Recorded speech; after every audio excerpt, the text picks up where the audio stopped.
everyone, welcome along. It's the Super 6 podcast. It's episode 11 and it's Laura Woods and Bayo Akinfenwa, number 11. Yo, what's going on, LW? 11, it's shooting past, you know. Yeah. They say, listen, you don't know time when you're having fun and that. You get what I'm saying? Exactly. Talking about having fun, I was having a bit of fun watching your Instagram stories this week. Yeah? Why? What I put on it? I discovered. Oh, yes. I discovered something about you that I never knew before. I was watching. I did not know you're in a man band. Yeah. I put that out of my book, but I'm just letting you know, I did put it out of my book, but yes, I was once in a band. Secondly, you're the backing dancer, and your brother, Deli, who I've met before, he is the lead singer. I had no idea any of this happened. Wait, hold on. You didn't know D was a singer? No. What? I had no idea. All right, so he was, my brother Deli, proper R&B singer. His first track, X, I think it was, got to like number 5 in the MTV R&B charts. What? We're going back 10 years ago, because I think when we was looking on YouTube, it was 10, 11 years ago. Could be longer than that, because I think the first one was when I was at Swansea. So it could be 14 years ago, that. But like, okay, for people that don't know, we was in an R&B group when I was younger. D was the lead singer of that. The group was called Too Naughty But Nice. Yeah. Of course it was. It was called that. Too Naughty But Nice. 2NBN. Trebien. You know what I'm saying? People? Allow me. It was back in the day, and I didn't know if I was going to make it as a footballer. Okay. But then as I got older, what people, like I said, I was a choreographer when I was younger. Yes, you were a dance teacher, weren't you? So I did all the routines for my brother's performance. Yeah.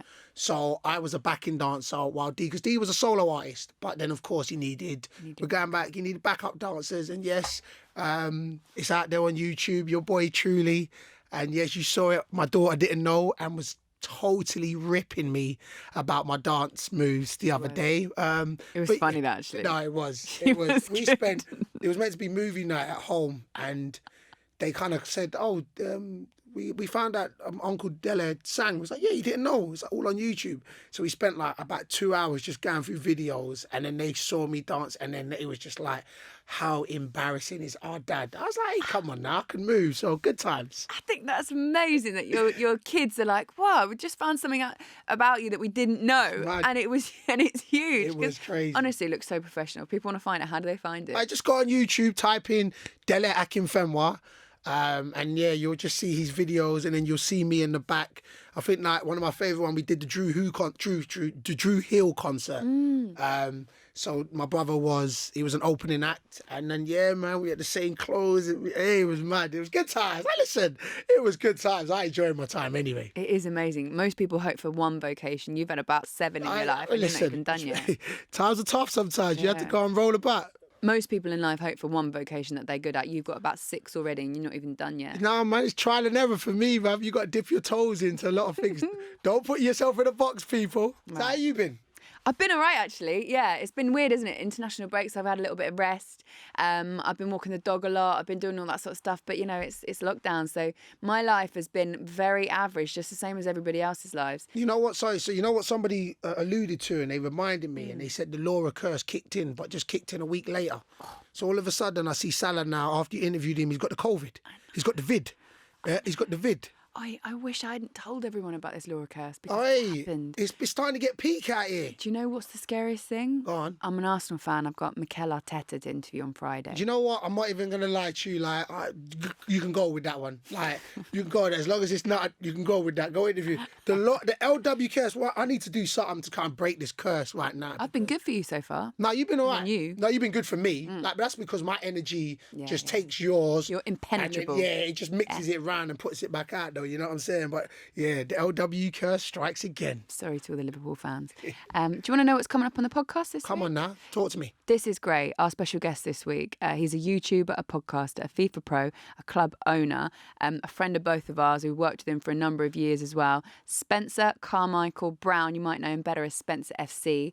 It's weird saying his full name like that. Do you know the worst thing is? I've known Spencer for 10 years, 11 years, I didn't even know his full name like that. Yeah. That's real formal. You know, that's when he goes in there and he makes the money moves, hello, and he says, I'm Spencer Carmichael Owen. God damn. Jeez, my guy Spencer, I'm looking forward to this. I love it. I'm looking forward to it as well. As usual, we've got the Super 6 fixtures for round 14, and that is for you to be within a chance of winning £250,000. It's a lot of money. Do you remember where they can follow us? Yeah. Go on Twitter. and follow at Super6. All right, let's get into it. Come on now. So our guest this week is a little bit different to who we've done in the past because we've had footballers on past and present, and we're now going down a different route. But this is what I love about this podcast is we have the freedom to do whatever we like. Love it. Right? So this week we've got a YouTuber. That's what you might know him as. He's a little bit more than just a YouTuber in my eye, Spencer FC. I call him a businessman because I just think that he has his fingers in so many different pies, and he's quite innovative and quite creative. And you've known him for years, haven't you, Bayo? I've known him for years. I met him maybe 10, 11 years ago. He was a FIFA player, so I met him when he was playing a role, playing a character. And then, of course, I remember, I think a year later, he transitioned into say, listen, I want to start doing my own things. And it's funny, I probably, out of all the YouTubers, and I've mentioned this, like, I remember KSI played a massive role in my getting into this whole YouTube world. But I think out of all the YouTubers, I've worked with Spencer the most, and I've probably emulated a little bit of what he is, just because I think he's a bit more older, and he is he's business, his whole energy is very proper business. He's business minded. I've got so much time for him, and especially where he is in his career and his life. Listen, he's about to have a baby now, so I'm looking forward to this, man. He's played 5 times at Wembley as well, which is amazing. Savvy is the word I always think of as well when I think about what he's done in his career. We will stop talking because if you're interested in a little bit in YouTube and you can't quite figure out how it becomes a business and how it becomes a profession, you'll find this fascinating, I'm sure. So let's go meet him. Come on. Okay, it's time for our guest for this week's podcast. I'm so pleased to say it's a friend of mine and Bayo's as well. Yeah. We've been waiting to have him on. He is the king of YouTube. It is Mr. Spencer FC. Did you like that crown? I just gave it to you. Just put it on your head. Very generous. I know, man. I wouldn't have done that. I would have said nothing as nice as that. Who is the king then? What? You ain't see my YouTube channel now? You ain't see my one? Have you got one? Yeah. Oh! Wow. Wow. Hi, it's my brother. What's going on, Spence? How you doing, brother?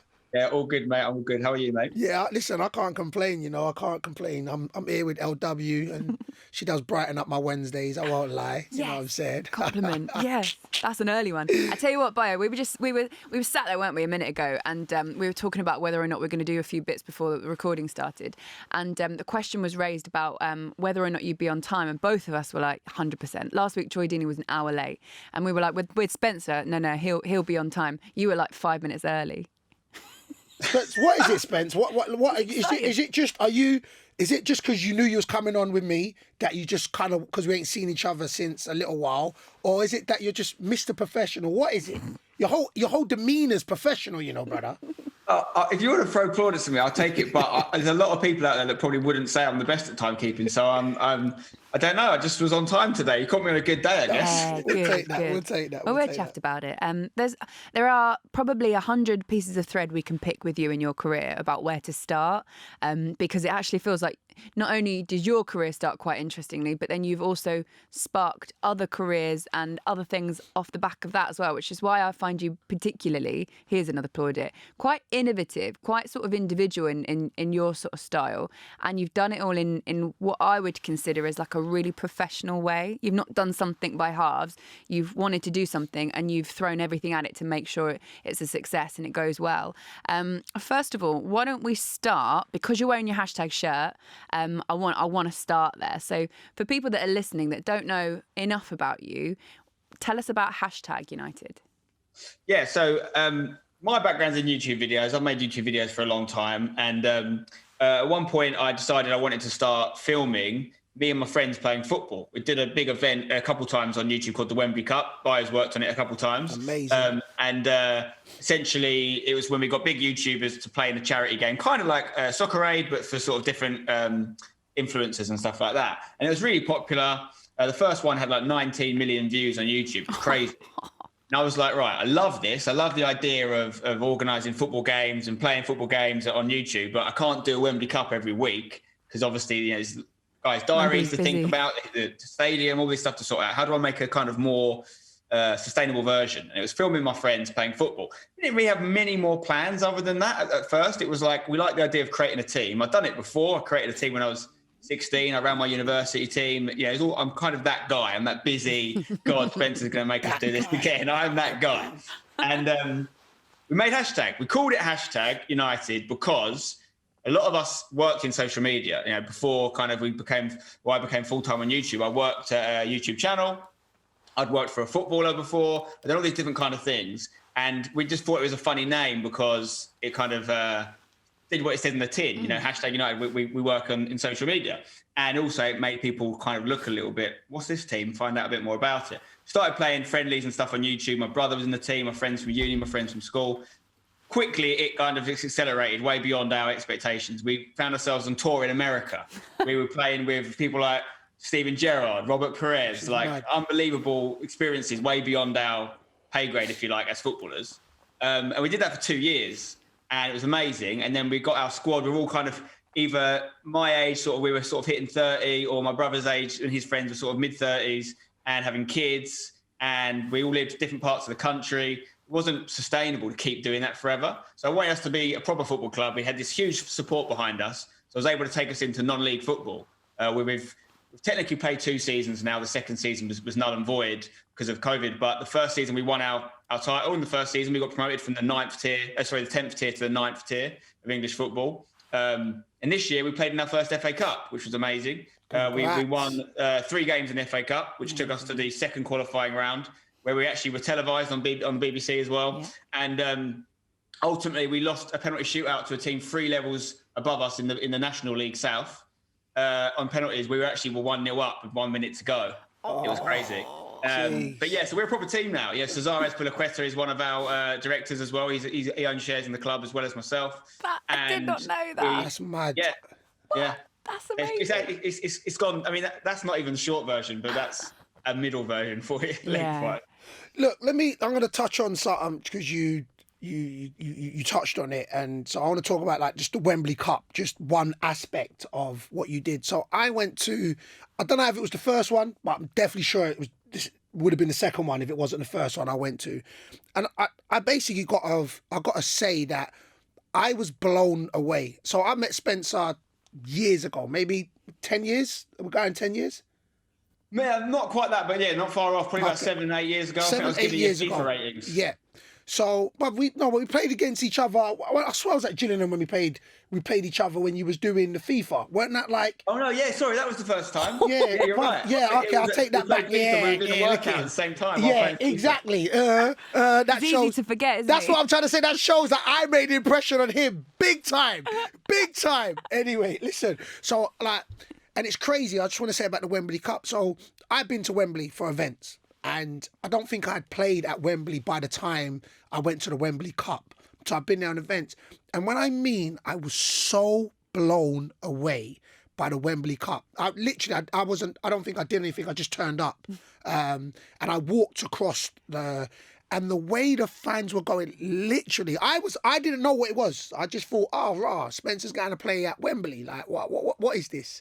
When I mean I was blown away. So I want to ask you, how did the idea come about that you was going to go to Wembley, where I'm talking about full-blown professionals have never played, period, in their whole career. And you was like, yeah, listen, I'm going to go and take like a European Cup style game to Wembley. It was mad. No, the worst thing is because the energy and how much of an event it was for me it still sticks with me now. I mean, it came up on my timeline and it was mind blowing. So for that, Spence, how did you feel? How did it come about? How did you even just get the mindset? Yeah, I'm gonna go take some boys and we're gonna go and play on the hallowed turf of Wembley. You know what's crazy, Bayo? You talked about pros not playing there. I've played there 5 times. That's insane. He's played there more times than me. I've played the game for 20 years. I'm hating on you. I've played the game for 20 years too, just not very well. Did you try and book other venues and they were unavailable? So you got to like 5th on the list and you're like, I'm going to have to try Wembley. No, let's be honest. Like Wembley is like the pinnacle. And so how it actually came about is I remember distinctly a conversation. I was having at an event called Eurogamer in Germany where you go and it's like a big gaming exhibition, and like a lot of guys that made FIFA content and stuff were there. Some of the big YouTubers, you talk about the king of YouTube, but certainly in this country, it's KSI, right? he's the guy that set the tone for everyone, really. I mean, he's the person that, like, the greatest respect to Bayo in the world. He's a good friend of mine. He's found fame way beyond the people that the level you play at, and I think a large part of that, like my own career, is actually down to KSI. I'd say that again. I've said that numerous times. I'm with you. He's the one who introduced me to the world of, say, YouTube or social media. It was, listen, I'm 38. I don't know how old KSI is now, 24, 25 or something like that. He's 27, I think. Oh, is he 27? Thank God, because if you're going to tell me you're 24 and he's done all this, I would have just No, but retired. when I met KSI, we're talking about, he must have been 19, 20 maybe, Wow. when I first met him. So it was a very much... I felt YouTube and social media was a young audience. Yeah. So I weren't at the time, I was father at 4. So I didn't, and he introduced me to it in the sense where, like, so I've always said this, I'm like, I owe a big education to KSI because he just introduced me into that whole social media world. But as well as this guy, I hooked up with Spence as well, and Spence took it on to another level because they are different. And I was going to touch on that in the sense where, but you continue because I want to touch on how you and KSI are different. And I learned from the both of you. Yeah, so I mean, I was at that Eurogame and there was a load of us around the table. I think we were having dinner, and it was KSI. I'm not even sure if the Sidemen and of course the Sidemen as a group did exist. So that's KSI and a lot of his great friends, people like Simon or Mini Minter. Tobe Jizzle, loads of guys, I can name them all. And we were talking about, we all love football, right? Most of us made football content of some kind. And I knew there was an opportunity. I had this idea of a football soccer aid for YouTube. And I was saying to them, and Wembley wasn't on the cards. Obviously, we don't just go, let's play at Wembley. We couldn't necessarily make that happen. Yeah. I said, look, I was a bit older than them. I'd come out of like a bit more of a kind of traditional career and started to do YouTube full time, whereas these guys had gone straight from school. So I said, look, leave this with me. If I can get us a game in a cool place, are you guys up for it? That's all I knew. And they were like, yeah, sweet, see what you can do. So I actually pitched it to YouTube. So I'd worked with YouTube previously when I'd worked for a YouTube channel, and I had some contacts there. So I essentially emailed them an idea. I said, look, I've got this idea. Pretty sure I can get these guys to play. And the original idea, right, was actually that we were going to try and go on one of these football tours in Vegas. We were going to make a vlog, and it was going to be like the lads go football tour of YouTubers to play. There's this someone I knew had played in a football tournament in Vegas, and I thought it sounded pretty cool. So I was like, if they can pay for us to all go to Vegas, we'll make a vlog. It'd be amazing. And then basically what happened is obviously need someone to pay for it. So YouTube said, look, we've got some brands we work with. Let's go and have some meetings. And I went and pitched it with YouTube to a load of different brands. And the one that ultimately provided the whole sort of experience was EE, who have, of course, sponsor Wembley Stadium. Yeah. So they said, look, forget this Vegas thing. Do you want to play at Wembley? Wow. I was like, well, yeah, that'd be ideal. How does that work? And we come up with this idea. We developed this series idea, and the creative for it was sort of Spencer FC, as my YouTube channel is called, versus the Sidemen. Okay. And we played, and they created a team. We created a team through episodes. And that was the first game. And that first one, it was behind closed doors. So we didn't have fans. We filmed it in like May, and it went up in like September. Yeah. It was crazy. And we actually filmed it the day after the FA Cup final. So I'd been at the FA Cup final. I think it was Villa United. I think Jesse Lingard scored a really good goal that game. And the groundsman said to us, obviously the pitch is always going to be great, but he said, just so you know, because you're playing the day after the FA Cup final, like I think it is a tier system for pitches, and I think it's like AAA or something. He was like, this is the best physical version of Wembley you could ever play on. I really enjoy it. And I'm like, okay. And we did. It was great. But then the one that Bayo's talking about, the second one, which he came to, we then had fans, which is why it went up a level. We had 22,000 people at that one. And then the third one, we had 34,000. And then we did a fourth one where we had about 20 again, although we had to move the fourth one because actually it's Tottenham's fault because they were inhabiting it. Yeah. So it got moved quite last minute and late in the day. And I think that, who knows how many we'd have had, but we changed the format quite a lot by the fourth one. But yeah, we were very lucky. Always, 20K plus people in the crowd. And that's kind of how it started. It's amazing, man. It is honestly, when you look at people's YouTube careers and what they're doing, and I know what you're saying in KSI and what he's done. But I do think that what makes you quite unique is you're almost like a businessman on YouTube. Yes. Do you know what I mean? Like yes. I kind of feel like what you put your hand to, you generally, like I said earlier on, you generally you're quite innovative, and then you do it properly and you do it really well. You've got all these different strings to your bow, as I mentioned earlier on. So the first time I worked with you, I think we'd crossed paths a little bit in the sort of YouTube world, because I was doing stuff with Soccer AM, and we were learning from you guys. You know, we were looking at all of you guys. Same with you, Bayo. Actually, I think that's probably the first time I met you as well, with all the YouTube stuff that everyone was doing at the time. But then I remember me and you worked together, Spencer, for the FIFA Interactive World Cup, and at the time, and always remember this, the first one that we did together, which I don't know how many of them have been before. It might have even been the first one, or maybe the first televised one, or whatever. The prize money for it was $20,000. Then the next one that came along, the prize money the next year, was $200,000. And it was the first time I kind of looked into this world, and I just thought, if you want an idea of how rapidly things are growing, that was it there. Yeah. But when I was working with Spencer, when I talk about the strings to his bow, presenting is obviously a big one, because you are naturally that on YouTube. But then also, like, you were basically doing a pundit's role. So I was the presenter and you were the pundit. And to be fair, like, I'll be honest, it wasn't an area that my knowledge was huge in. So I was like working overtime doing all my research. This guy got me out of trouble so many times, because I was like, I probably only got one question here. I can't really think of another one. And luckily you could speak for about 5 minutes on any player, anything that I could have even said to you, what do you think of the lighting today? And you'd have been like, interestingly, they sourced this light from this place. I swear to God, it was so in depth. I learned so much just from standing next to you. It was amazing. The thing is, I've never had a problem with. The problem with me is usually shutting me up. It's not. After a while, I was like, oh. I'm sure you've had this. But no, I mean, I think you did amazingly well. We worked at loads of different events together, and I was always so impressed by, particularly at that point in your career, where you would move from all these different sports across the board, and like, it was so impressive to me to see someone come in, and you might say that you felt, that you didn't know as much, and you're not going to know as much as me. I was living and breathing it. It would be bad for me if I'd been not doing my job if I didn't know more than the other person next to me. But you were fantastic, I think. Like, I was always so impressed with your ability to come in, all these different events. And the thing about FIFA esports is it's like changing every 5 minutes. Like, there's a new event, and then a lot of them are like replicating a real life tournament. So you talk about the E-Club World Cup, or the IWC as it was called back in the day. We have the E-Club World Cup, which is like the Club World Cup. But then we have our own sort of idiosyncratic events that don't really marry up at all. You were getting thrown in there and you were doing something, and then you get another one. So yeah, I mean, we probably presented about at least 5 or 6, I think, events together over the years. Yeah, we've done loads together, but it's always been really fun though. That's what I've always quite enjoyed, because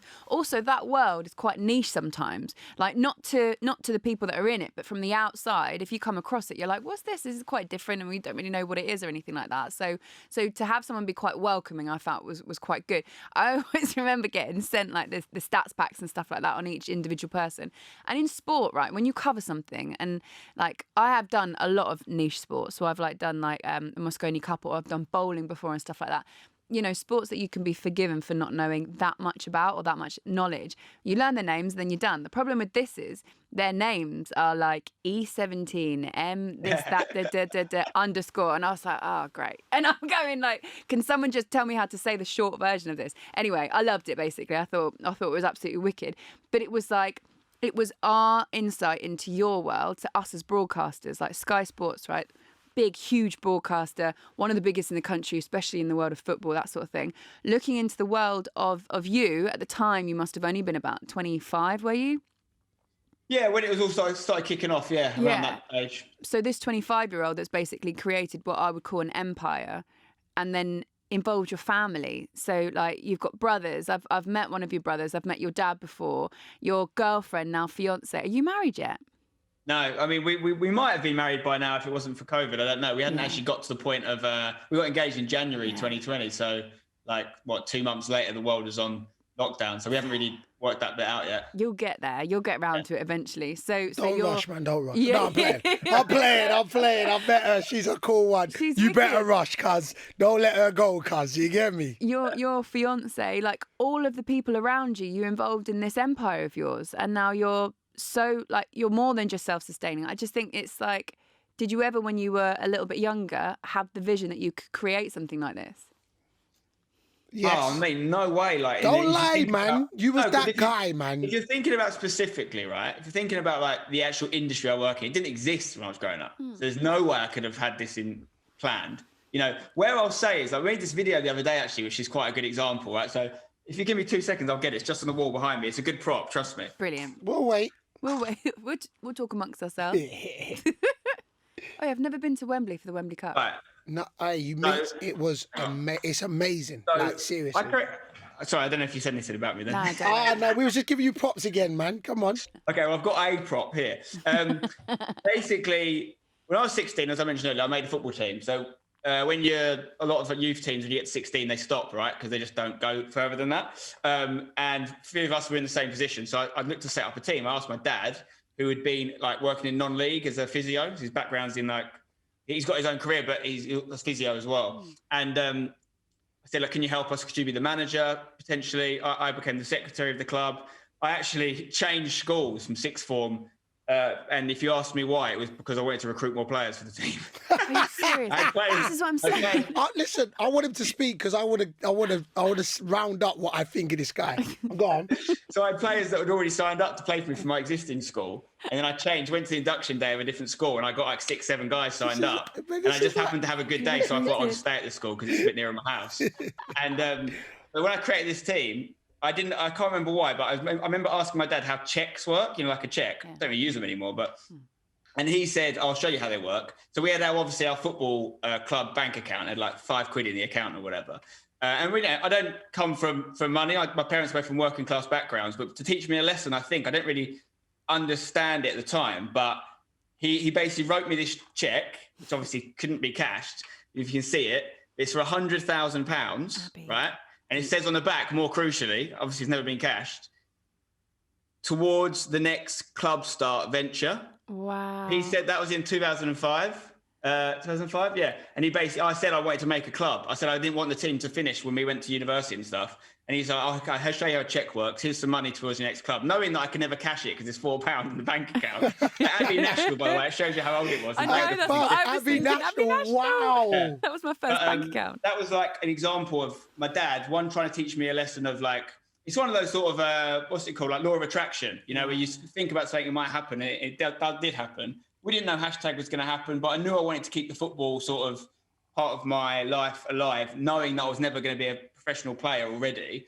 And that was a way of kind of putting that affirmation out there. And I think that it's also a good example of my dad, because me and my brother, it's funny you say that I'm like a businessman. Like if you said that to my brother, he'd probably laugh. Really, my brother is more of the businessman and I'm probably more of the ideas man, if you like. I kind of come up with the creative ideas and how they work within YouTube, although I understand why you say that. My dad is probably what imprinted both sides in us in that regard, where he would always give us these little lessons. He made a business out of really nothing, multiple businesses growing up. He's a proper entrepreneur, working from home a lot as well. So that's something I do as well. And I've learned that from him. So he's really, I guess, that inspiration where it all came from. But that's a long answer to the question. No, basically, I didn't think I was going to have a YouTube team called Hashtag United when I was 16. Yeah, but you see what I get from you? I mean, I connected with you because you got 2 brothers. So there's 3 of them, just like me and my 3 brothers. And we roll together just like them 3. And they picture. So it's funny because Spencer's the middle one. You're the middle one, younger one. Yep. So exactly myself, I'm the middle one, got my older brother. So I connected with him on that. So did you consciously make a decision that you was going to be... And the way I want to try to put it is because now there's KSI, who, like you said, I know you're a bit older in him, but I think you're very methodical in your approach. So when LW said that you've got like a business persona when you talk, but of course it's such likable as well. And I learnt that from you. So like I was saying, I could never be like the KSIs because they were much younger and, they was pouring milk on themselves. The younger thing. You know what I'm saying? Like, but you had the balance, which I gravitate a little bit more to because we're a bit of the older side, but not saying that we can't have a laugh, have a joke. So did you consciously make that decision that, look, this is how I'm going to attack YouTube and create your own, how can we say it, your own... empire. Your own empire in your way, if you understand what I'm saying.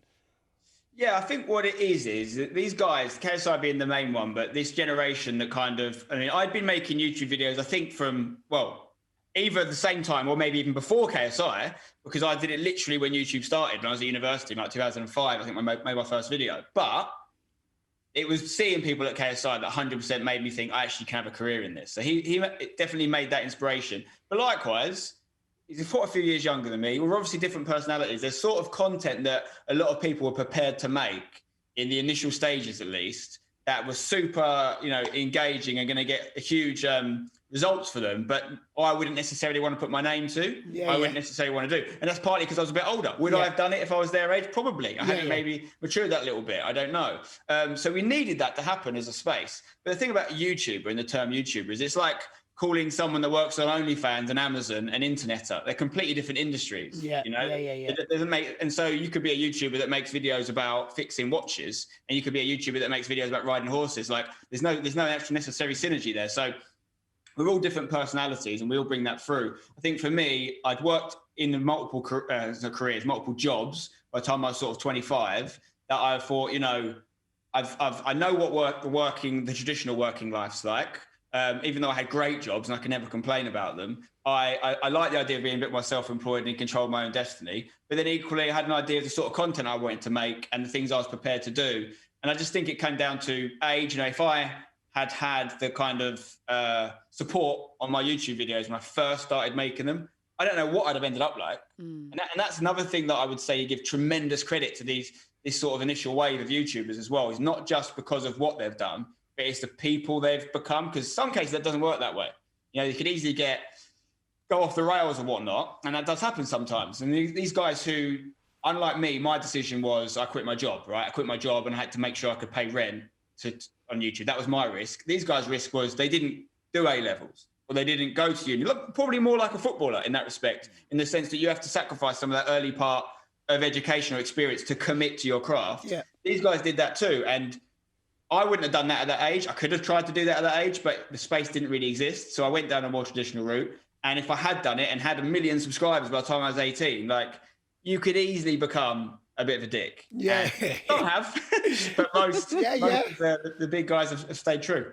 I like the way that you brought that up. I don't know if we're allowed to bleep this out. I'll just say it anyway, and you can bleep it out. There are a few dicks out there, and you've encountered a few of them. And what I quite like about the world of YouTube is that it's almost unvetted in the way that you can call each other out.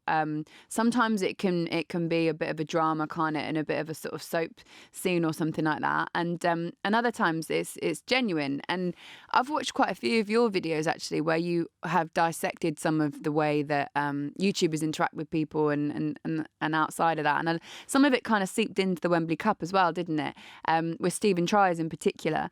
And he's like, if you're listening, you don't know who Stephen Tries is. He's someone that I actually only came across quite recently. And I don't watch a lot of YouTube. I don't really sort of consume a lot of it.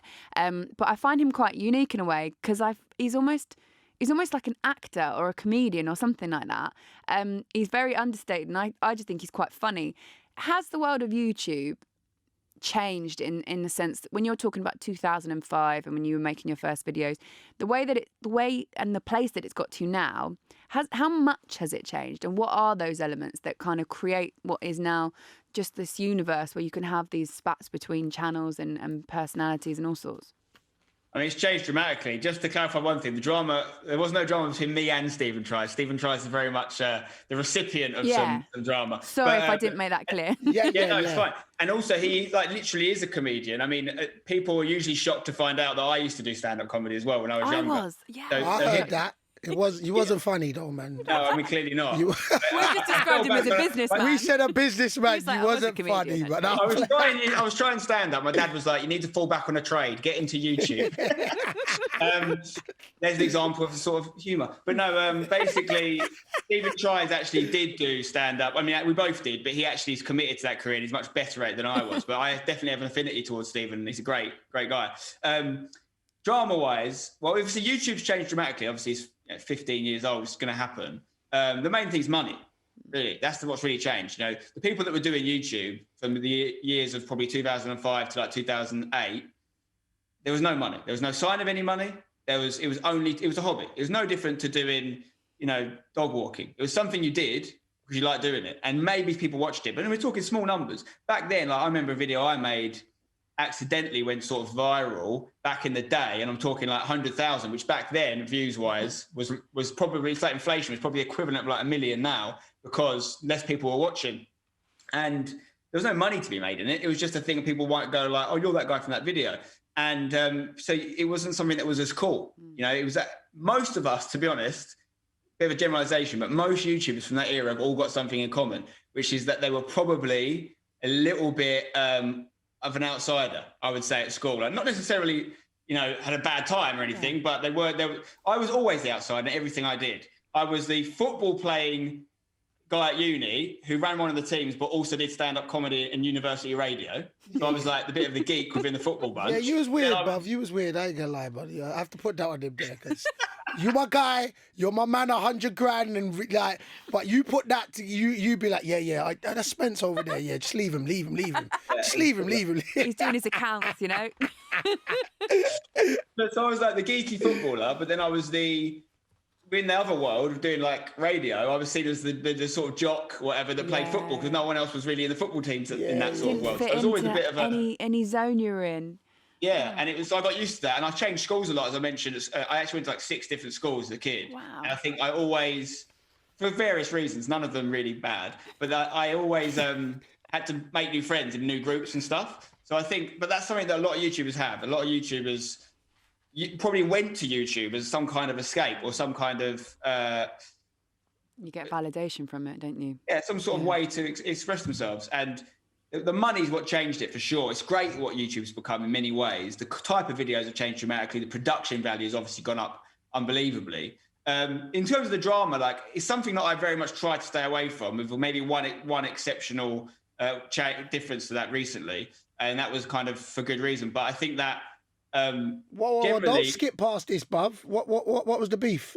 This is what I'm saying. I'm trying to avoid. Yeah, drama. but you can't. Hold on, you can't. See how real you can't touch on it, because the people want to know. They'll be like, "Oh, wait, hold on. Spence had beef. Spence don't normally has beef, and he's touched on it. What's the beef he had?" But come on, bruv. They want to know. Here's an example of why I'm not a good person to have beef with, right? This beef eventually happened in 2018. I didn't talk about it until 2020. It was just simmering. I let the beef go off. I left it out of the fridge, and it just became very... It was in a slow cooker. So who was the beef with? No, to be honest, like, I'll mention it, but I don't want to go into it, because honestly, it's out of respect to the other people, because I don't like public beef, because... I prefer to eat my beef in private. Say nothing. Because basically... Come on. It's the best way to eat beef, bro. It's the best way to eat beef.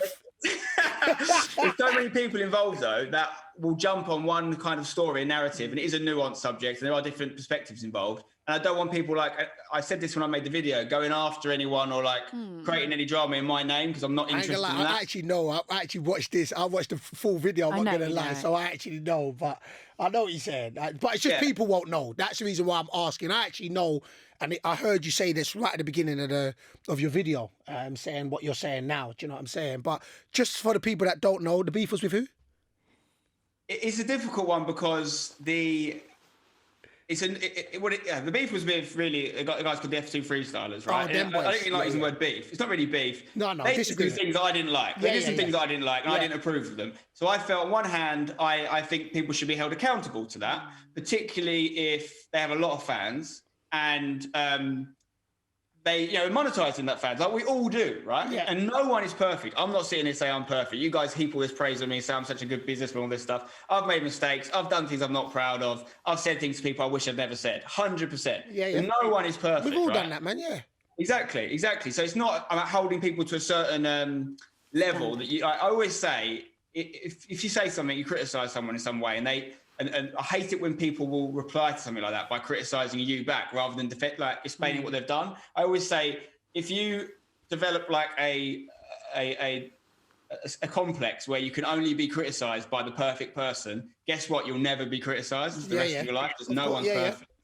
And so essentially, I don't like the idea of airing dirty laundry, but some stuff had been said about me and on like my time, if you like, that was not right or fair, really like libelous. And it also was a kind of a final straw in many things I'd seen over a period of years. And this happens all the time. I'm sure it happens in your industry, Laura. I'm sure you've got loads of stories that you'd never say publicly in football, Bayo. And it's not something I'm interested in doing, but it was really the end of the tether for me. And I sat on it for a long time. Mm-hmm. And I'd gone through stuff in my personal life during that time as well. I decided to move away from that kind of, sensationalism that I'd never really done. I've never really made content like that. And then I decided I wanted to get it done more or less for me. So I could say, because I'd always been asked my opinion on it, I want to get it out there, say what I think, and then it's done. I don't need to think about it ever again. So, yeah, I mean, I completely get what you want to talk about in this podcast and see if you can dig any more. But for me, it's like, I'd rather leave it in the past. If people want to watch the video, it's on YouTube. Yeah. No, I see what you did there. Plug. I like that. See what you did there. No, listen, I know. I just thought it I thought it was good because YouTube is a whole universe, it's a world, and with so many different characters, so many different people, and you cross paths. You're not going to get on. Listen, I've crossed paths with bare footballers that I don't get on, which is the same. I think they move like dickheads. You know what I'm saying? If you have to bleep that, I apologise. But you understand what I'm saying? So I'm with you on that. So I wasn't trying to dig, but it was just nice that we jumped on that. On digging, which ones are you talking about, Bayo? What, the footballers? A pair of them, yeah? Hey, which footballer did I come across the other day that was a dick? No, I'm playing. Let's just leave that out there. You know what I'm saying? Can I ask a question? So, we were talking about that check that your dad wrote earlier on. So there might be quite a few people that are listening who've never made a YouTube video and don't get the way it works.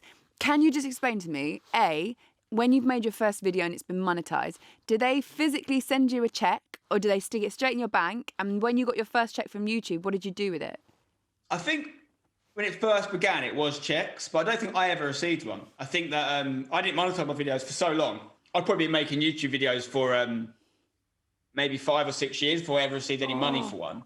And that by then it's just all bank transfers. It just sits in a bank transfer. But to be honest, my first time I received any money, I would have been still in employment. So it wouldn't have been and it would have just gone into my bank account. So it wasn't like some sort of ceremonial, I'm going to use this money to buy a camera or something. It just sat there because I had a job. I think after that, what was more kind of important was, when I quit my job to really just try and survive off YouTube money, it was literally, right, how much is my rent? How much is my general cost of living? And I've never done this. A lot of YouTubers do this, and you might surprise you to think I haven't because of what you're saying about business side, but people will literally look at a thing called CPM, which tells you, basically how much money you're getting, how many pounds you're getting per 1,000 views from advertising revenue. And they will literally go, oh, when I made this video and I used this title about this subject, my CPM was really good. So I need to make more videos like that. Or if I upload it this time, and that's like a way of gaming the system, like any industry. I've never done it. I couldn't even tell you my CPM at any point. What is the CPM? Because what's the CPM? It means cost per 1,000. But I don't know what mine is. I can find out. But it's like how much an advertiser has to pay for their ads to appear across 1,000 one of your videos 1,000 times. And basically. Does that vary per? Or it varies. It varies. Yeah, it varies based on the sort of content you make. It varies on what time of year it is. So, for example, generally you get really good CPM in December because advertisers are spending to try and get people to buy stuff for Christmas. Whereas January the CPM falls off because they're not doing that. Likewise, if you make football content, so you see some people smash loads of content out around the Euros or the World Cup because there's a lot of brands spending money on football around that time. So there's all these things to think about. And there's there's YouTubers who are a completely different skill set to me who have been really clever, completely reinventing their content. I'm talking changing the complete subject to what they do around trending things, around things that everyone's making videos. Right now, everyone's doing these Pokemon card things again. It's crazy. It's grown people talking about Pokemon cards. Come back, yeah? That's it. They're getting millions of views. Logan Paul spent 100 grand on one Pokemon card. What? This is like a thing. This is like a YouTube thing. I've never followed. If you watch my content the last 10 years, it's there's just one theme throughout everything. It's just football. I've never really gone off of it. And I probably could have made more money, had more subscribers, lived in a bigger house, all these sorts of things, if I followed certain trends. As sad as much as it breaks my heart, I used to always say, because you have to remember, everyone's audience is varied, right? You see the demographics. I've got all kinds of ages and whatnot watching my videos, but habitually, a lot of YouTube viewers are younger, right? That's just a thing. They use YouTube in a different way to what you two and me and I do. Yeah. And I'm with Laura. You might be surprised to hear this. I don't watch that much YouTube either. I actually don't watch that much. I should probably watch more. But youngsters do. And so you have to always be aware, even though I've never made content for young people, I know they're watching it. So I don't swear in my videos, for example, because I don't think I need to. And I know it's going to shut me off to a certain audience. But some people will really tailor their content towards that audience because they know it will do well. And but ultimately, some people have made videos that they know youngsters want to watch because they're not allowed to watch it normally, if you know what I mean. Their parents don't know it's on YouTube. They think it would be somewhere else. And it's like, I always said, when I was doing more FIFA content, if I'd been opening FIFA packs with my missus in a bra, I'd probably have an extra 0 at the end of all my numbers right now. It's just a fact. A lot of people have done that. I don't agree with it, but that is something that worked a lot on YouTube over the years. So I think it's like, I don't know how on Watershed and all that stuff, but when I was a kid and I was like 14, the thing you watched, parents didn't know you watched, was like Eurotrash on Channel 4. Oh, right? I remember Eurotrash. Lulu. Yeah. Oh, yeah. Oh, my dog's called Lulu. Yeah, you see what you did? You see that? That's why. Subconsciously, consciously, you watch Lulu as a kid, named your dog Lulu, because when you look at Lulu, you're like, it's forbidden. Listen, I know what you did out here. You know what I mean? Yeah, Eurotrash. Continue. Let's just switch it. It's like an equivalent nowadays. Maybe in the last few years, there've been things that they call like adpocalypse and stuff, where YouTube have started cracking down on what content they're allowed to be monetized. So like if someone even during COVID, right? I think we had an example of it. Me and Seb, my brother, made a video really early on talking about, we made it in like January, saying, will the Euros be cancelled? And everyone was like, no chance. And the title was, will COVID cancel the Euros? And that video got demonetized. They weren't letting anyone monetize a video that had the word COVID in the title. Wow. And that's like that's like a really placid example. But the people that do any video of anything like that, terrorism or crime or swear words or anything like that in the title, they won't get monetized. And that's obviously new. That wasn't always the case. And they're much more on top of that YouTube now. So people are finding them, people's channels will basically be put like into retirement. YouTube will make sure that channel never gets a good CPM again because of certain content they made. So that's why you see a lot of these creators making second channels. It makes it sound like they're trying to give you more content, but really it's because that first channel just doesn't make any money anymore. Even though they've got millions of subscribers, they need to go across. Oh, wow. All these things going on behind the scenes. I did not See, there's a know whole that. new. There's still for of course, when I jumped on YouTube back in the day with them, that world, I still don't understand. I like making content. I want all what I like to do, and that I do think YouTube's a little bit more. And maybe it's just my perception of it. I think you got to be conscious about YouTube. So I'm very flippant, on my Snapchat, on my Instagram, TikTok. I'm very flippant. But for some reason, I've got a mindset that YouTube is conscious. So what you post on there has to be, which, listen, some people are that, you know what I'm saying? Because I think it's like a TV and you're putting your stuff on it and people keep coming back. But it's a world that it still complicates me. I still look at it and it still complicates me. I want to ask you about some of the people that you've met along your line of work and also the people that you've shared a pitch with, because you kind of mentioned earlier on, and obviously the one that stood out for me that you mentioned was Pires, because I'm an Arsenal fan, but you have met and worked alongside some giants in the world of football. Who were the ones where, I know you're a West Ham fan and all that, who were the ones that really blew you away and you felt quite like, oh my goodness, like I'm sharing a pitch with this person?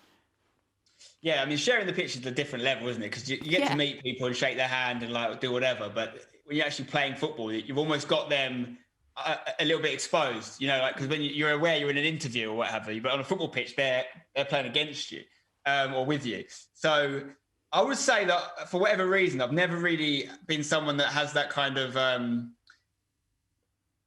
when I meet someone, I'm never really that kind of nervous around them, whatever. I don't know why that is. I think maybe the fact that I worked with footballers and stuff before I went into this industry maybe helped with that. So when I worked with Vincent Kompany back in the day, I was probably a bit awe-shocked when I first saw him and met him, and then it kind of trained me for the rest of it. In football terms, though, I have to say, I mean, playing against Steven Gerrard, even though he was just recently retired at the time, wasn't even in the Rangers job yet, I could just see obviously I knew all about him from watching him, but why he was so good. Because even against us in the Wembley Cup, he was like getting everyone off him and just that guy. As soon as the whistle ended, great, but like real competitor. We actually played against him twice. Both games he ran the show, but both games we won. And at the end of the second game, he shook my brother's hand. He said, "I'm playing with you next time." So that was a massive compliment. I was like, yes. Wow. And then there's a really funny moment in the second Wembley Cup when I was playing against JJ Okocha. And JJ Okocha, you can imagine, it's just because there's a crowd there, he's putting on a show, he's doing rainbow flicks, all this stuff. And I just remember thinking, I've just got to get the ball off this guy once, I can retire off it. And he comes I was playing right back, he was coming down the left side, and I did a slide tackle, and I heard the crowd cheer. And I was in my head in this split second thinking, I've just slid tackle JJ Okocha. I'm the best footballer of all time. And then I realised the crowd were cheering because as I slid, he nutmegged me. It's an honour. It's an honour to be nutmegged by JJ. I would love to be nutmegged by JJ Okocha. You know what? I met him once and we did this thing called Star Sixes, and there were just so many legends. Funnily enough, Pires was there as well. And he was one of the ones I was most starstruck by. There were there were loads of them. Like the Brazilian team were there as well. And it was just one of those moments where it was like footballers from that sort of age group, you know, that kind of time in football, that they're the ones that get me starstruck. And also Ray Parlour.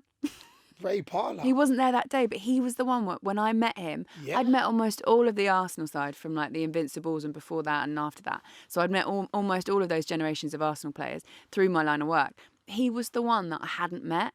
And then I remember I only met him about 5 years ago and I was beyond starstruck. I couldn't, it took me a really long time. I still get it a little bit now when I work with him. Is that weird? Yeah. Parlour, yeah. Ray Parlour. You can fake the whole your club thing. Like I was just thinking then when I was at the London Football Awards, I got a selfie with Dimitri Payet when he was playing for West Ham. And bear in mind, Payet was huge in his prime, but there's a lot bigger footballers than Payet. And I've done a Google Hangout with Messi, for example, right? My God. I didn't meet him, but you know what I mean? I've done things like that. But asking Payet for that selfie, because he was in his pomp at West Ham, and I'm a massive West Ham fan, that was probably thinking back, I was probably quite nervous for that bit. And I think that's probably the Parlour shout for you. Yeah, you can't mention Messi without telling us what that was about. Pardon? Yeah, well, yeah, don't drop that. Don't do this. He dropped in, he was like, yeah, listen, I did a Google Hangout with Messi, and then spin past like it's not just I went to Payet. Yeah, like it's me saying, yeah, you know, I went to Nando's yesterday. Bruv, it's not normal. No, to be fair, the Messi one, I forget I've done it because it was during the FIFA player day, so I was in character. So I used to play a character called FIFA Player, which is when we first met. That's where I first met him. I was in, wasn't I? I'd love to know what you thought of me that first time, because did I come out of character off camera? I must have. Yeah, you came out of character. Yeah. So in character, no, like Spencer's always been that. If you know it, he always makes you feel at ease. Not like I need anybody to make me feel at ease, but like we did it in a gym and it was extreme FIFA, I think we played. So we played FIFA and we had to do gym exercises and and again, like I said, this was all new to me. Like all that world was new to me. And I remember my brother was like, listen, start getting into it, raw. And Spence was just like, listen, we're going to do this. Because straight away I was like, listen, if you whoop my ass on FIFA and embarrass me, I'm telling you we're going to have a problem. So I didn't know this guy. But he always had this thing of at ease. He's like, listen, no, it's about the content. Like, nobody's like, trust me. So then, of course, in character, he was like, listen, nobody's seen my face. Like, it's only... And I was thinking, what? I was like, what are you doing? He's like, yeah, he had this big mask on his face. He's had his hood covered. I was like, what? And again, it was... But then, of course, off character, he's like, yeah, look, this is me. And now I was like, put the mask back on. Put the mask back on. You know? Be a method actor. I've got a challenge for you. I want you to pick your Super Six aside, because that's obviously what we called Super Six podcast. But I want you to do it with YouTubers. So this could be like not necessarily the best footballers, but the best YouTubers. Who would you put in? Wow. Best YouTubers. Okay. I'm going to be a bit more. I'll be a bit biased towards people that I've worked with and people that I watch. And there's a lot of different types of content. I am a YouTuber known. I am a YouTuber. Yeah, but you're a footballer as well. I don't know if I can fit you in by it. That's an easy way out, that. He thinks he's slick, you know, because you're a bit of everything. You tick everything. Don't try it. No, it's fine. We'll let you have that one, because right now he's playing in the Championship. We have to make a big deal out of it. Oh, no, I'm a champ player now, man. I knew him when I was in League Two. He's always been a supporter for me, you know. You met me and now you're in the Championship. You're welcome. He's always been a supporter. Hey, Spencer's always been a supporter. Anyway, I don't even want to keep bragging. He's supported me throughout my career. Anyway, it's been sick. But go on, answer then. Six. But you don't make his Super Six. But I don't make his Super Six. I'm trying to get into his team, but it's not really working. So he done. Okay, who am I going to put in there? I've got to put KSI in there. I think, like I say, he laid the foundations for anyone in the UK, certainly, as a YouTuber, regardless of what content you make, really. Yeah. KSI. I'm going to put True Geordie in there. True Geordie, who's Big True Geordie. Very different content to me, but similar subject area, a lot of it about football, but also a good friend of mine. He's kind of created his own brand, for want of a better word, but his podcasts are great and he does everything right. He's a great example of someone that sort of went, you know what, the establishment is not for me. I'm going to do it my own way. And, he says things he probably wouldn't get away with on the establishment that I don't always agree with. And I've told him that. But as a person, I think his work rate is probably not appreciated to the level it should be. You don't get to where he's got by accident. Who else am I putting in there? I'll put in... he'll have a go at me if I don't. There's a great channel called Seb on Golf. Seb. That's your brother. Seb, yeah. Right, may or may not be my That's brother. the big one. That's the big bro. Seb. Nepotism creeping in. Sky Sports, we should talk about it. Like Seb in his own right, is my brother, but he has a golf YouTube channel. I've managed to make a pigeonhole for myself in football without really being that good at football. Seb's actually very good at golf. He is, it's an event that was on Sky every year called the Trilby Tour. He's the only person in the history of the world to win it twice. Do you know what? Biggest amateur golf tournament. We talk about niche events. I actually presented that one. I'm joking, and I saw it. Honestly, that's where I met your dad. You learn something new every day. I didn't know Seb was. I didn't know he was He's good. I didn't know he was beast mode like that. Yeah, he really is. He's proper golf player. When he first started realizing he was good, he actually was having a decision about whether he would commit and try and be a pro, or whether he'd do what he's done, which is, I would argue, better than being what would have probably been a low-level pro.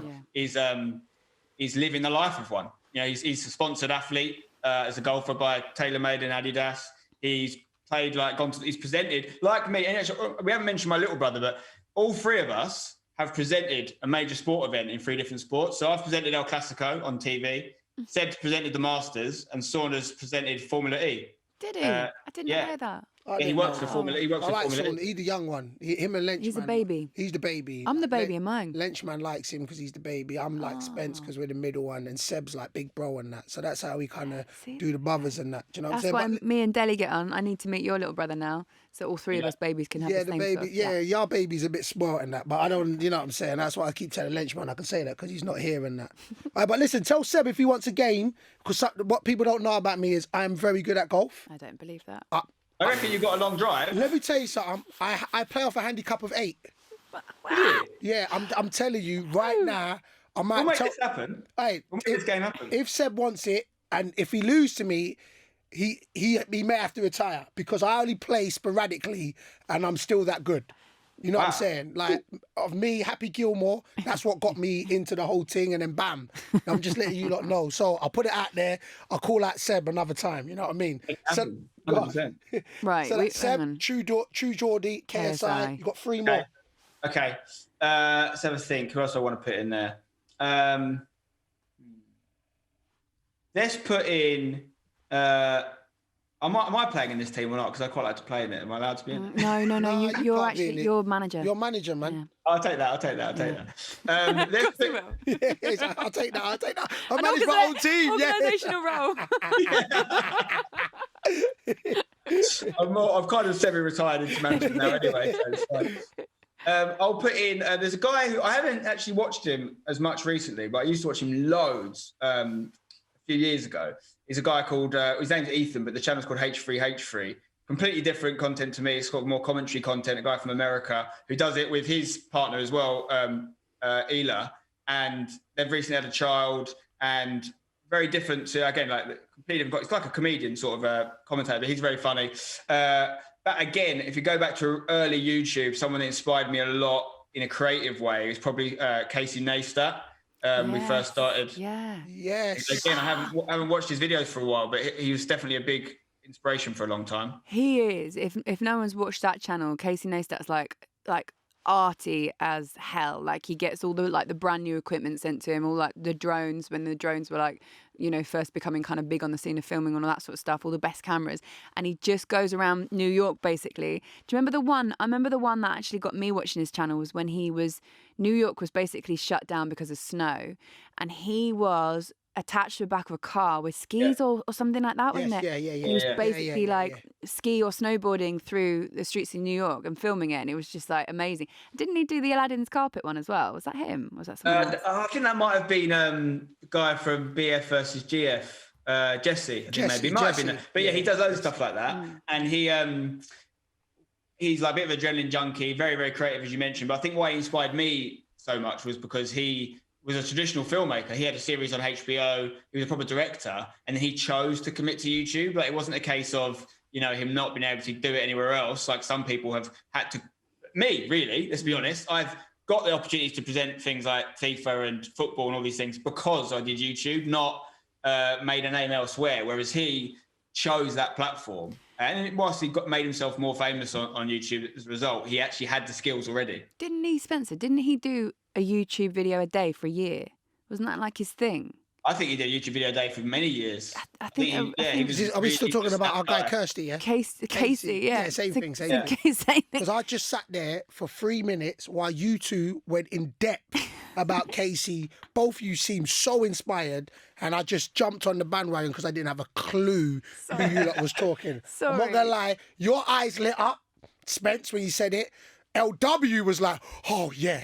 Whoa! I was like, raw, I better just jump in and say I know this person. Kirsty? Yeah, Kirsty, sorry. No, he was, I'm sure originally when he was sort of, I might be wrong, but I'm sure when he was setting it all up, his challenge was like, I'm going to do a video a day, and they were like high-class videos, not just like, rubbish ones. They were like really, really good. Anyway. That's the amazing thing is like, because I've done video a day back in when I period, and I really kind of grew on YouTube, I was doing daily uploads. But daily uploads I was doing was probably 80% of them were me playing FIFA, and then editing that is not the most complicated work. Yeah. He would make these vlogs that would look like little films, and they're drone footage.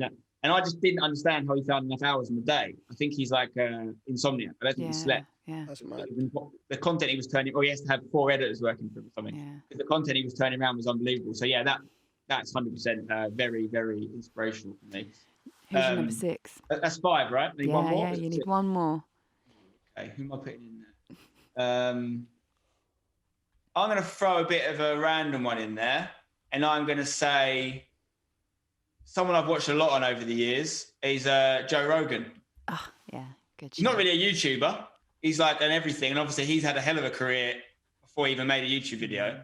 Jeez. But his podcasts and whatnot live on YouTube, and I think they're actually moving to Spotify now. But he's someone I've spent a lot of time watching. I think he gets some interesting guests on there, and he allows people to think a little bit outside the box. And I'm technically on a podcast that is part of the establishment. I'm not anti-establishment by any ways, but I think what Joe's done, whilst also being a presenter of a major sport in UFC, is also create his own platform completely, which is inspiring for anyone in this neck of the woods. Yeah, I totally agree with you. That's a great shout, actually. What a team. So KSI, True Geordie, Seb, your brother.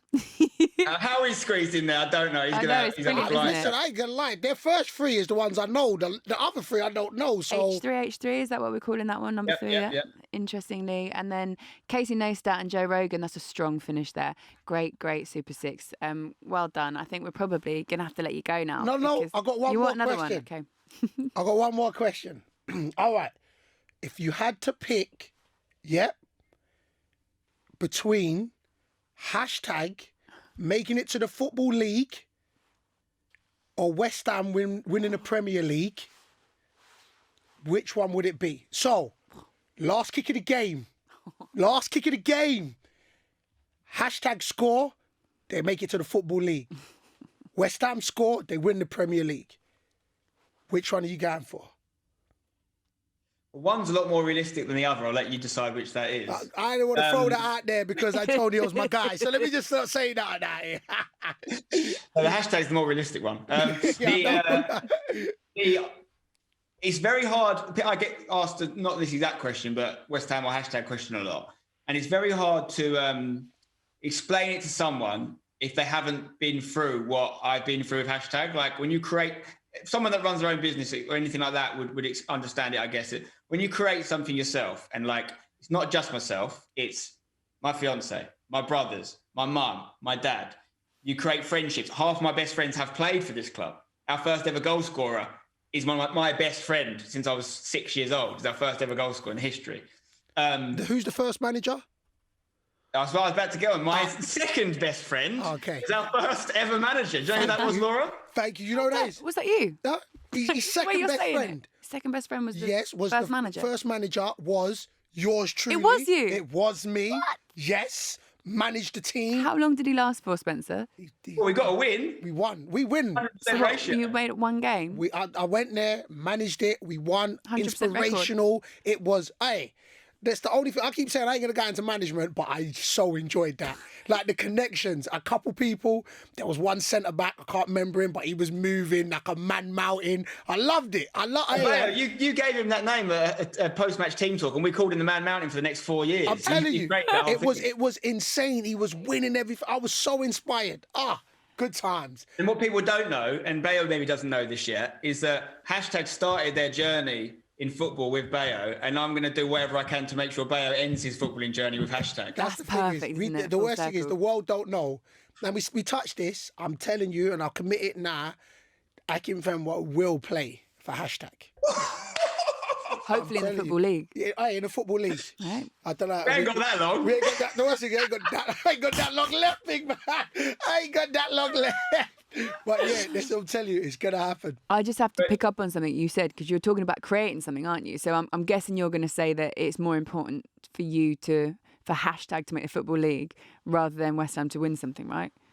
Yeah, it's not that it's more important, because Hashtag, we've created a world where we can be sustainable and have amazing support outside of the Football League, which is amazing. Yeah. But the journey of getting from nothing to there is much more difficult than West Ham winning a league they're already in and been in for a long, long time. And I'm not involved in it. I'm a fan of West Ham. I'd love for it to happen.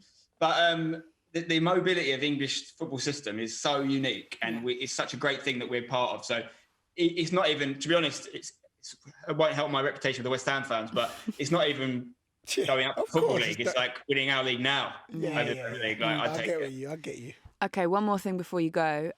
Talking of creations, you have a little baby on the way. You did your reveal. It's a little boy. Congratulations to you and your missus. It's just amazing, really. How are you feeling about this? Can't wait, to be honest. It's been an interesting year to be pregnant, or Alex to be pregnant, because obviously she's not really missed much despite there being lockdown, and we've had to be really careful with what we do. No one's doing anything. So it's been probably quite a good time. I think there's going to be a lot of lockdown babies, a lot of babies called Lockie and Corona coming up in the next 2 years. Talking about first, congratulations as a father. Welcome to fatherhood and that. You know what I'm saying? I've known you and that. So talking about creations and names and that. Any names you and Al's been chatting about? Alex been chatting about? You know what I'm saying? Well, listen, you've talked about me being a YouTube businessman. Do you think I'm giving you that exclusive? On YouTube? Like, listen, part of my negotiation out here, though, like, you know what I'm saying? Like, I may put in a contract for me to sign for Hashtag. Maybe I can get a middle name, so your son can be like a Bayo or Addy, or, you know what I'm saying? I'm just throwing that out there, you know what I'm saying? Like, run it past Alex, because I know she's really the boss and that, do you know what I'm saying? But Exactly. We'll take it under consideration for sure. We'll put it as a potential bonus maybe in the contract. That's a businessman speaking right there, isn't it? There's no negotiation, really. I love this guy. Listen, Spencer, it's been a pleasure speaking to you. Thank you so much for coming on. You, we find you fascinating, but we also really like you. So it's really nice to have some time and just catching up with you. I appreciate it, guys. Thank you for all the kind words, and I'll definitely be hitting you up for some father advice in a few months, Bayo. I'm a G. All right, send our best to Alex as well. Yeah, nothing but love, my brother. See you later. Peace. Brilliant. I love him. I always feel like when I meet him and when I speak to him, I want to do better in my own life at whatever I'm doing. Do you know what I mean? Yeah, man. Listen, Spencer's that guy. Like he said it, he's that guy. And it's just, I always put it down to he's prim and proper, but I've got mad time. I've got mad time for him and that. And congratulations on the baby and that. Looking forward to that. Proud of the brother. Yeah. Baby Bayo. That's what I'm saying. I'm really gonna work that in. He thinks it's a joke. I'm gonna keep pressuring, like, sort of thing. I'll give him something like he can name it like Noble Bayo. Noble. Owen. Yeah, you know what I'm saying. Something like that. You know what I'm saying. Something like that. I'll throw that in for him. I'm gonna work him on him. It's time to look at the Super 6 fixtures for round 14. Don't forget, you can download the Super 6 app, create an account and play for free. Remember, I said free, by predicting the scores of 6 chosen matches to be in with a chance to win £250,000 this week. That's a lot of money. Jeez. We also have our Super 6 League and you can join it. And if you want to, you need this code Super6 and there is a £1,000 prize for the winner of that league. Also, just a gentle reminder, if you invite your mates to join Super 6 and they win, then you will go on to win £25,000. Okay, right, we're going to do our predictions for this week. So we're going to rattle through them and then we're going to focus on one game at the end. Let's go for it. The first fixture, Borough Norwich. Bayo, what are you saying? I'm going to say 3-1 Norwich. Do you know what? I wrote that down originally. I've actually gone for 2-1 because I realised Borough haven't actually let in that many goals. So we're close on that one. Bristol City derby. Jeez. Okay. Koku's just been sacked. Rooney's taken over. But I don't know if they're going to have enough impetus. So I'm going to say 2-1 Bristol City. Are you? I'm just for the new manager bounce. Even though he's already there. Yeah. I'm going to go for a derby win. I'm going to say 2-1 derby. Okay. Even though it's away as well. Anyway, Barnsley, Nottingham Forest. Did you hear who's linked to Barnsley this week? Yeah, Balotelli. Right, you believe that? I heard Amazing. So this is without Balotelli. Barnsley, Nottingham Forest. Listen, look, we played Forest the last game. They beat us. I just think Forest will have a little bit too much for them. So I'm going to say 2-0 Forest. Oh, difficult because they're quite close together, aren't they? I think there's only like a point that separates these two. I'm going to go for Forest. I'm going to say 1-0 Forest. Okay. Millwall v Cardiff. I think, to be fair, both these teams are similar. Both play direct football. Both got two good managers. But I'm going to say Millwall just because they're at home. So I'm going to say 1-0 Millwall. Yeah, do you know what? I'm actually going to say... I was going to say 1-0, but I want to say a little bit different to you. So I'm going to say 2-1 Millwall. Okay. Preston v Sheffield Wednesday. New manager. Sheffield Wednesday, Gary Monk's gone. Or they say they've lost their manager, so I don't know if they've got a new manager yet. I'm still going to say a home win for Preston, so I'm going to say Preston 1-0. Are you? Okay. You know what? I'm going to do it as well because I think they're in a sort of troubled times at the moment. So I'm going to say 2-0 Preston. Okay, now we're going to preview Aston Villa v Brighton. What do you think about this one, Bayo? Listen, I think Villa at the moment they're just on flames. I think they've got a confident Grealish back who was, especially the game against Belgium, he was on flames. Watkins is scoring goals. Barkley and Grealish's combination. The keeper's doing all right as well. Yeah, so look, I think Brighton are at the moment still trying to find themselves. Listen, and it's Villa's at home, but the Premier League is weird like that and throws up some crazy results. But I'm going to go, Villa likes to score goals. At the moment, actually, have kept quite good defensive record, but I'm going to say 3-1 Villa. Yeah, do you know what? I worry a little bit for Brighton because for all of the attractive football that they're playing, they are struggling to grind these results out and they've been fairly unlucky actually at times. But I think for Villa as well, all those players that you mentioned, the really standout players for them have been amazing. There's one actually of their new signings that I don't think gets a lot of credit and should probably get a little bit more. It's Matty Cash. And I saw this stat this week actually. Only 2 players have made 20 plus tackles, 20 plus interceptions in the Premier League this season. N'Golo Kante and Matty Cash. He is quite integral to that team, and this is he's a new player that's come in, so he's found his feet straight away. I think he'll be a very good player for them. I agree with you. I think it's going to be an Aston Villa win. I'm actually going to say, like you say as well, the confidence that Grealish would have got from international duty. I'm actually going to say 3-0 to Villa. That might be a bit disrespectful for Brighton, but I wanted to keep it a little bit different to yours. So I'm going to say 3-0 to Villa. They've also got a game in hand as well. Couldn't they go top if they win their game in hand? Who, Villa? Yeah, but it is against Manchester City, actually, to be fair. Yeah. You know what? Let's both go for it then. We're both going for Villa wins. I'm saying 3-0. You're saying 3-1? 3-1. All right, there we go. Right, guys, that is it for this week. Thank you so much for listening. Big thanks as well to Spencer FC for joining us. Congratulations on my baby as well. Big up, Spence. Remember to get involved on Twitter. Follow us at Super6 or use hashtag Super6Podcast. Don't forget to like and subscribe to make sure the podcast downloads automatically each week for you. Yo, see you next time, people. See ya. Peace.